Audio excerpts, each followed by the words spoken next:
Hi, welcome back to MS 24/7/365. It's really great to see you. This video you're about to see, I recorded the other day. And when I was editing it, I noticed that for whatever reason, I just stopped recording. I just stopped.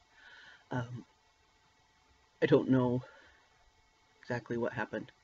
But anyway, so the ending is a little odd, but for the most part, it's okay. Anyway, thanks for watching. Hi, welcome back to MS 24/7/365. It's really great to see you again. Today I thought we would discuss treatments for MS, disease-modifying medications.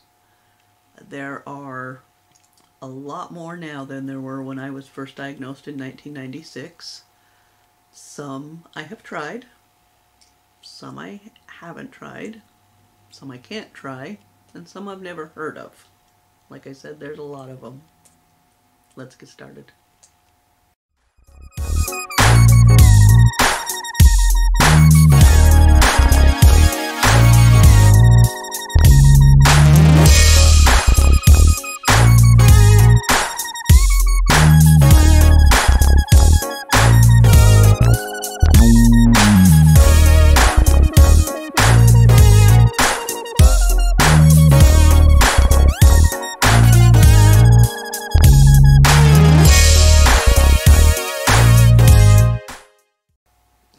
Like I said, there's a lot of new medications since the 3 that were available when I was diagnosed. That means a lot of research has been happening, and you know, that's encouraging.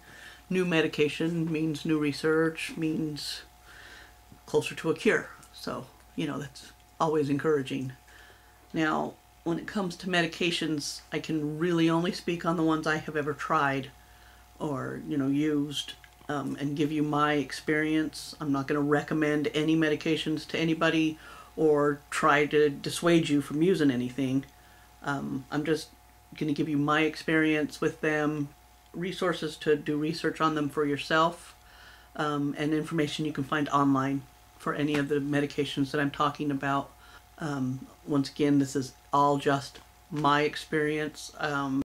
Now, when I was first diagnosed, I was diagnosed with relapsing remitting MS, and what that is if I would have a exacerbation of the MS, I would have the symptoms that would come with it. Could be severe, could be mild, could be whatever, but usually after the flare-up I would bounce back, and that's what I used to always say was, don't worry about me, I bounce. When I was first given the opportunity, there was not so much online that I could find.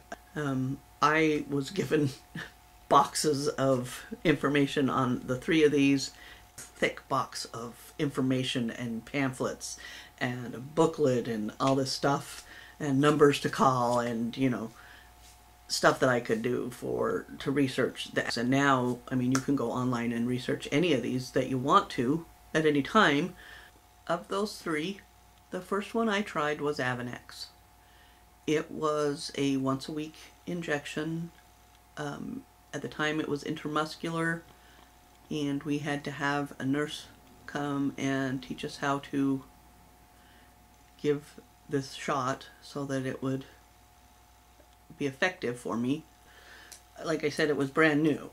It was approved for use in 1996. I think I started taking it in 1998. At the time, the most common side effects with Avonex were, you know, allergic reactions, skin reactions, itching at the injection site, flu-like symptoms, and my husband would give me a shot once a week, and you know, I'd just go on. And I had this young baby, and I would, you know, I would get this shot once a week, and weird things started happening. I was really worried. I got nervous. Had a lot of anxiety. I thought I was having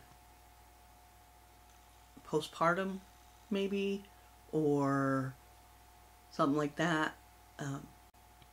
So I didn't really talk about it. I didn't talk about anything that was going on.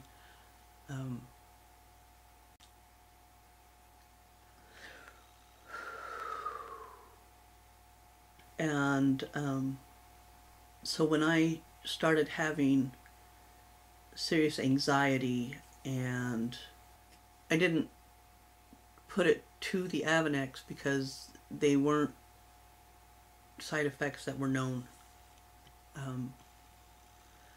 And it was pretty bad.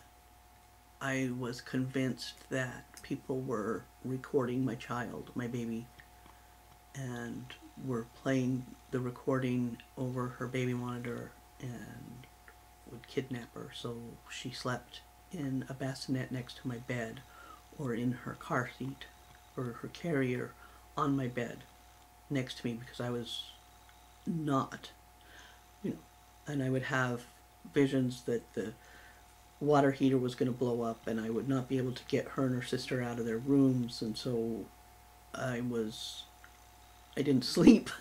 I was constantly worried, and all of this was, I was so scared, and I was having horrible hallucinations and seeing things, and I was anxious, and stuff I had never experienced before. I'd never had anxiety attacks, and I was having daily anxiety attacks, and I didn't talk about it. I didn't tell anybody. I was probably on Avonex for 6 months, having a shot every week, and I didn't tell anybody what was going on. I just wasn't sleeping. I was worried that somebody was going to try and kidnap my baby. The house was going to explode. I didn't say anything. When I did finally tell my doctor, he about lost it, that I hadn't said anything. And I told him I thought I was just having postpartum. And that it would, get better. And so I stopped the Avonex. And now those are actually listed as important information that you should know about Avonex in their serious side effects. And they weren't before. The behavioral depression, suicidal hallucinations is listed first now. And it wasn't when I took Avonex. That's what you'll find with a lot of the MS medications, is that they're related. All of them are related to each other, because they find something that works, and then they will research and expand on it and whatever. So a lot of times, if you have reactions to one, it will knock out a whole bunch of other ones. And the Avonex has knocked out several for me. The Avonex, the Betaseron, Rebif, Extavia, Plegridy. I can't take any of those because of the reaction I had to Avonex. So then after that I tried Copaxone, which was an everyday injection. At that time, it's not now, but it was then. And it just really didn't... I've tried it a couple of times. I did it for probably 9 months, a year, the first time I tried it. And it was like a shot every day, but it really didn't do anything. And then I waited a couple of years and I tried it again. Again, it's a shot every day that nothing really happened. So I still had plenty of relapses on it. I still had plenty of symptoms that worsened. When I was first diagnosed, I was diagnosed with relapsing remitting. And then after the Avonex, my diagnosis was changed to secondary progressive. With the secondary progressive, you don't necessarily need a new exacerbation to increase your disability or anything like that, and that's where I'm at now. So between the Avonex and the Copaxone, I now can't take any interferons. The Glatiramer Acetate doesn't seem to do anything, so there's a couple of those I can't take. And in probably, I'm going to say 2009 or 2010, my neurologist suggested I try Tysabri, which was a infusion every once a month that you did, and it was fairly new, but was having really good results, and I was really excited to try it, hoping that, you know, this infusion once a month would be what I needed. And so I started it, and I did 1 month of it, and then I went in for the second month, and I think it was the second month I went in, as I'm having the infusion, about 15-20 minutes into it, I had a horrible reaction. The nurse that happened to be right next to me, thank God, I had a, you know, I don't really know exactly what I had. Anyway, I had a really bad reaction to it, and I can't take it now either. So any of the Zumabs I really can't take because, you know, of that. So that's the Tysabri, the Lemtrada, the Ocrevus. I can't take those. About 2000, I'm going to say 14, 15, we thought, okay, we're going to try the Tecfidera, and that was a pill. And you have like a week that you build up on it. And I started that, and the second day I got violently ill. I was nauseated, I was throwing up, I was violently throwing up. I couldn't move. So that was gone. And the Tecfidera is dimethyl fumarate, so I don't know if there's other fumarates. I don't think so, but that'll take any of those out that I can't take. So horrible reactions to the ones I've had reactions to, and then, you know, or they didn't do anything. It kind of makes it difficult.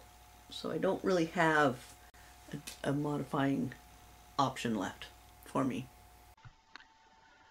So like I said, that ending's a little odd. What I was saying was that because of the problems I've had with the medications I have tried, it's kind of knocked out all the other ones, and so I don't really have anything that I can take that's a disease-modifying medication with MS. So that's where I am with it. I would suggest you talk to your doctor, you check out the websites for all of these medications, not just the ones I've tried, but all of them, because, you know, maybe one of them will work for you or fits you best. Only you can decide that. With your doctor's help, you should be able to find something. Maybe something new will come up for me, you know? Anyway, if you liked this video, hit the like button. If you like my videos in general, hit the subscribe button. Give me a comment. Let me know what you'd like to see. Remember, life doesn't stop just because you have to. And anyway, thanks for watching. I know it was a weird one. Alright. Peace.